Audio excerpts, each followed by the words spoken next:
جناب محترم علانہ صاحب، آپ کی ٹیم، میں آپ کو بیان نہیں کر سکتا کہ کس قدر مجھے خوشی ہے آج آپ کے اس پروجیکٹ کے افتتاح کے موقع پر، چونکہ جو آپ نے کیا ہے یہ اڑان پاکستان کی اسپرٹ ہے، اور میں بلا تامل آپ کو اڑان پاکستان کا پہلا چیمپئن قرار دے سکتا ہوں۔ ہمیں ایسے ہی چیمپئنز کی فوج درکار ہے، اور ہر پاکستانی کو اسی جذبے کے ساتھ کہ جس میں ہنر بھی ہو، محنت بھی ہو، اور اس کے ساتھ ساتھ امنگ بھی ہو، اور پاکستانی قوم کی ذہانت بھی اس کے اندر شامل ہو، یہ پاکستان کی پہچان ہے۔ ہمیں بدقسمتی سے ایک ایسے بیانیے میں دھکیل دیا گیا جس نے پاکستانی قوم کا سیلف اسٹیم تباہ کر دیا۔ آپ دنیا میں، مشرق وسطیٰ میں، امریکہ میں، یورپ میں کہیں جائیں اور کسی دوسری قوم سے پوچھیں پاکستانی لوگ کیسے ہیں، وہ دو چیزیں لازمی کہیں گے کہ پاکستانی محنتی ہیں اور پاکستانی ذہین ہیں، اور ذہین اتنے ہیں کہ دنیا میں جو جگاڑ کسی سے نہیں نکل سکتی وہ یہ ضرور نکال لیتے ہیں۔ تو پاکستان کی پہچان اس کا جینیس ہے اور اس کا ہارڈ ورک ہے، لیکن بعض لوگوں نے ہماری پہچان دنیا میں چور ڈاکو کر کے ڈال دی، جس سے ہم آپس میں ایک دوسرے کے ساتھ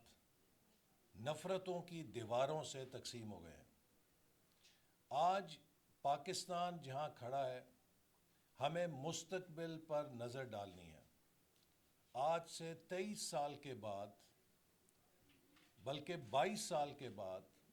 2047 میں اس خطے میں دو ملک آزادی کے 100 سال کا جشن منائیں گے، ہمارا ہمسایہ ملک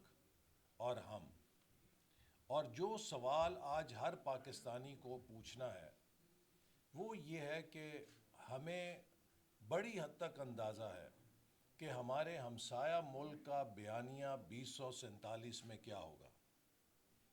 ہم کس حد تک پر امید اور پر اعتماد ہیں کہ ہمارا بیانیہ 2047 میں کیا ہوگا۔ ہم جس دنیا میں داخل ہو گئے ہیں، یہ دنیا ٹیکنالوجی کی دنیا ہے، یہ دنیا انوویشن کی دنیا ہے، اور یہ دنیا تغیر اور تبدیلی کی دنیا ہے۔ اس دنیا میں کامیابی کے لیے کسی اکانومی کو ایجائل ہونا ضروری ہے، کسی آرگنائزیشن کو ایجائل ہونا ضروری ہے۔ اب ہمارا اگر ہمارے ہمسائے سے مقابلہ ہو جو 1.5 ارب کی آبادی ہے اور ہم 24 کروڑ کی آبادی ہیں، we can be far more agile in next 22 years to reform Pakistan into a world class economy۔ لیکن ہمیں دوسرے ملکوں سے سبق سیکھنے کی ضرورت ہے کہ وہ تمام ممالک، جاپان سے لے کر South Korea, Malaysia, China, Vietnam, Bangladesh, India, Turkey, وہ تمام ملک جو کامیاب ہوئے وہ کیوں کر کامیاب ہوئے؟ دنیا میں ہر کامیاب ملک نے ایک ایکو سسٹم بنایا، اور وہ ایکو سسٹم 4 چیزوں پر مشتمل تھا۔ First, peace, second, political stability, third, continuity of policy for a decade, چونکہ پالیسیاں 10 سال سے پہلے نتیجہ خیز نہیں ہوتی۔ ان تمام ممالک میں آپ کو 10 سال کے ٹینیورز ملیں گے جن میں ان کی جو پالیسیز تھیں وہ کارآمد ہوئیں اور انہوں نے نتائج دیے۔ اور چوتھی چیز، مستقل ریفارم کے ساتھ کمٹمنٹ کہ آپ ہر بدلتے حالت کے مطابق خود کو بھی بدلیں ورنہ آپ پیچھے رہ جائیں گے۔ تو پیس، اسٹیبلٹی، کانٹینیوٹی اینڈ ریفارم، یہ چار چیزیں ہیں جن پر ہر کامیاب ملک نے ایک ایکو سسٹم کھڑا کیا۔ ہم ذہانت میں کسی سے کم نہیں تھے، محنت میں کم نہیں تھے، دیانت میں بھی کسی سے کم نہیں ہے۔ ہم نے اگر مار کھائی تو اس ملک میں اسٹیبلٹی اور کانٹینیوٹی آف پالیسی کو نہیں قائم ہونے دیا، جس کا نتیجہ یہ ہے کہ اگر ہم نے 4 قدم آگے اٹھائے تو 6 قدم پیچھے خود کو دھکا دے دیا، اور اسی کھیل میں ہم نے 77 سال ضائع کر دیے ہیں۔ لہٰذا اب اگلے 22 سالوں میں ہمیں صرف آگے کی طرف جانا ہے، اور اگر ہم اسٹیبلٹی اور کانٹینیوٹی آف پالیسی اور ریفارم کے راستے پہ چلیں تو میں یقین سے کہہ سکتا ہوں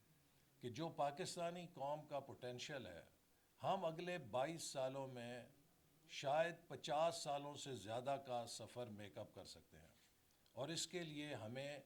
چیمپئنز کی ضرورت ہے، ایسے لوگ کہ جو نئے فرنٹیئرز کو تسخیر کریں،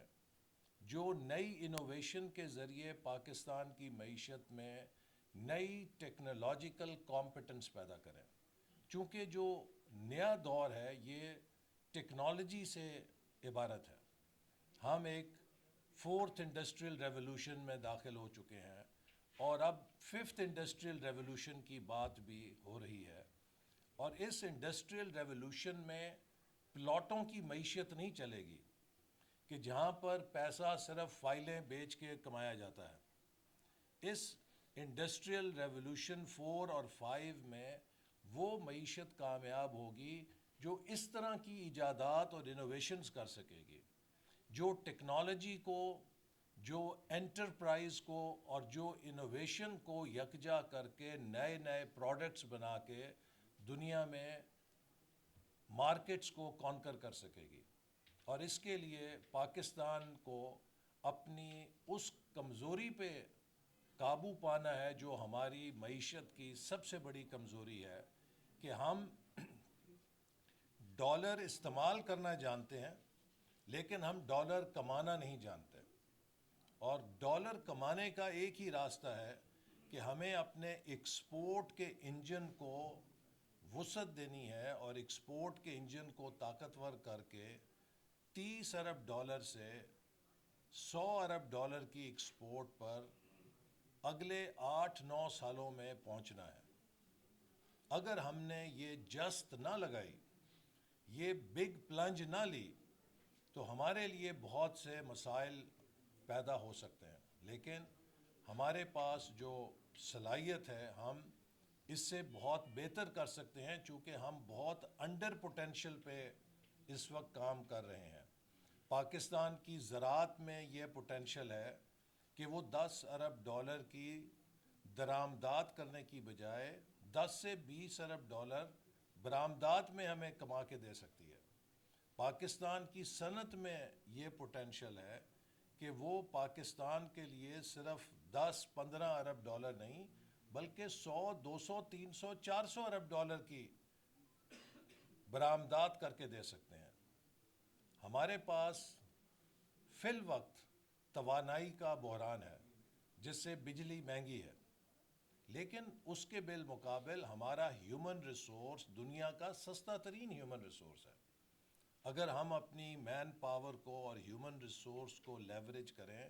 تو ہم دنیا میں بہت سی مصنوعات بہت کمپیٹیٹیو بنا سکتے ہیں۔ جو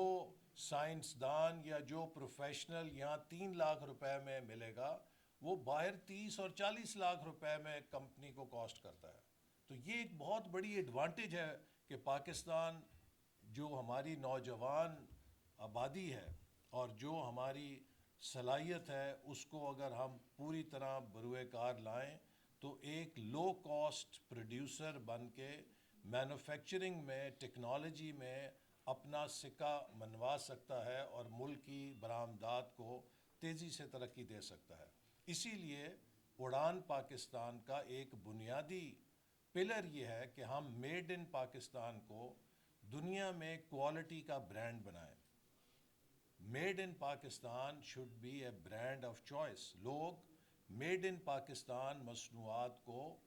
یہ نہ کہیں کہ یہ دیسی مصنوعات ہیں، ہماری بدقسمتی ہے کہ ہم نے ایک دیسی پروڈکٹ کو لو کوالٹی کے ساتھ جوڑ دیا ہے. دیسی پروڈکٹ ہائی کوالٹی کے ساتھ جڑنی چاہیے، کیونکہ پاکستان کی پہچان ہائی کوالٹی ہونی چاہیے. اور اس کے لیے میں سمجھتا ہوں کہ آلسنز جو کمپنی ہے، جو اس کی اسپرٹ ہے، وہ بالکل وہی اسپرٹ ہے جو ہم نے اڑان پاکستان میں رکھی ہے. اور جیسے علانہ صاحب نے کہا کہ انہوں نے بھی جب اڑان پاکستان کو پڑھا تو انہیں یہ گمان ہوا کہ شاید انہی کا ذکر کیا جا رہا ہے. اور جب ہم نے ان کا یہ کارنامہ سنا تو ایک مجھے سیکنڈ کے لیے اس میں کوئی تامل نہیں تھا کہ I must go and be part of the celebration, because یہ ہمارے اڑان پاکستان کی عملی تشریح ہے. یہ اس کی تصویر ہے جو ہم دنیا کو دکھانا چاہتے ہیں کہ پاکستان میں یہ کچھ ہو سکتا ہے. اور اگر یہ وینٹیلیٹر بن سکتا ہے جو کہ ایک اتنا کمپلیکس میڈیکل گیجٹ ہے، تو پاکستان کچھ بھی بنا سکتا ہے. اور بہت ساری چیزیں ٹیکنالوجی بیسڈ پروڈکٹس ہم بنا کے دنیا میں ایکسپورٹ کر سکتے ہیں. اور جیسے انہوں نے اپنی نواسی کا قصہ بتایا، تو یہ ایک بڑا اس وقت کووڈ پر المیہ آیا کہ وہ ممالک جو بڑے بڑے دنیا کی سپر پاورز تھے، جن کے آرسنل میں کئی سو اور ہزار میزائلز اور نیوکلیئر وار ہیڈز تھے، لیکن وہ وینٹیلیٹرز پہ آ کے مار کھا گئے. ان کے پاس اتنے وینٹیلیٹر نہیں تھے کہ وہ اپنی آبادی کو اس پینڈیمک سے بچا سکتے، اور دنیا میں وینٹیلیٹر ایمرجنسی ڈکلیئر کرنا پڑی. تو اسی لیے میں سمجھتا ہوں کہ یہ ایک ایسی بنیادی ضرورت ہے کہ جس کی ہر وقت ہمیں بھی ملک کے اندر بھی ضرورت ہے. کرٹیکل کیئر کے جو پیشنٹس ہیں ان کو امید ملے، ان کو زندگی دوبارہ ملنے کا ایک سہارا ملے. آج بھی ہاسپٹلز میں سب سے زیادہ جو پریشر ہوتا ہے وہ یہ ہے کہ آئی سی یو کے اندر there are not enough ventilators, کہ جن سے جو بہت کرٹیکل مریض ہیں ان کو سپورٹ، لائف سپورٹ مل سکے، اور وہ اپنی زندگی کھو بیٹھتے ہیں. تو میں سمجھتا ہوں کہ جب ملک کے اندر وینٹیلیٹرز جاری ہوں گے تو یہ ممکن ہو سکے گا کہ ہم امپورٹڈ کی بجائے اپنے وسائل سے اور امپورٹڈ سے کم قیمت پر اپنے وینٹیلیٹرز کے ذریعے ہاسپٹلز کو اسٹرینتھن کر سکیں گے، جس کے نتیجے میں ہم بہت ساری قیمتی جانیں ضائع ہونے سے بچا سکیں گے. جس طرح وینٹیلیٹر ایک مریض کے لیے کوئی متبادل نہیں ہے کہ وہ اس کی زندگی میں ایک مستقل کردار ادا کر سکے. وینٹیلیٹر کا کام یہ ہے کہ ایک کرٹیکل مریض کو لائف سپورٹ سسٹم دے کر اس قابل کرے کہ وہ دوبارہ اپنی نارمل زندگی میں آ سکے. پاکستان بھی آج ایک وینٹیلیٹر پہ کھڑا ہے، اور وہ وینٹیلیٹر آئی ایم ایف کا وینٹیلیٹر ہے. ہمیں اپنے ملک کو اس آئی ایم ایف کے وینٹیلیٹر سے بھی فوراً اتار کے دوبارہ اپنے پیروں پہ پاکستان کی معیشت کو کھڑا کرنا ہے. اور اس کا ایک ہی راستہ ہے کہ ہم پاکستان کے ایکسپورٹ انجن کو توانا کریں، ہم پاکستان کی ٹیکنالوجی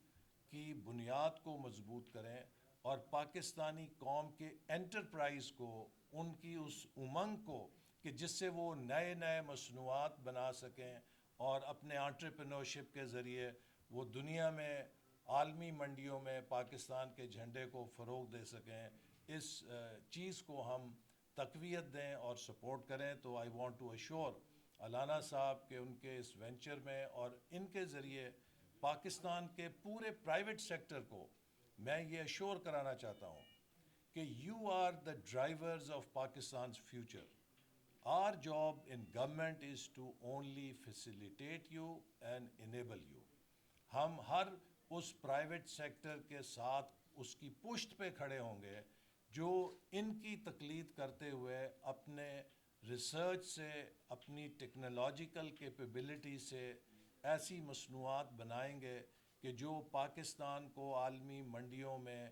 جا کر ڈالرز کی صورت میں برآمدات لانے میں مددگار ہوں گے. کیونکہ فیوچر ہمارا ایکسپورٹ لیڈ گروتھ کے ساتھ اور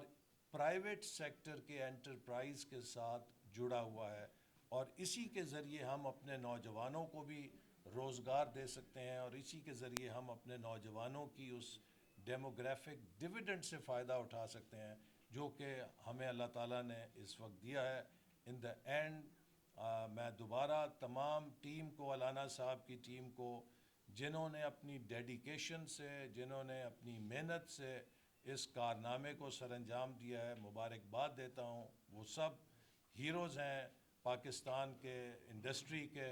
اور میں سمجھتا ہوں کہ اسی طرح یہ اپنی انوویشن سے نئے نئے مصنوعات اپنی پروڈکٹ لائن میں داخل کرتے رہیں گے، اور انشاءاللہ یہ کمپنی جو ہے یہ بھی ایک گلوبل برانڈ بن کے پاکستان کے لیے ایک سرمایہ افتخار بنے گی۔ پاکستان زندہ باد۔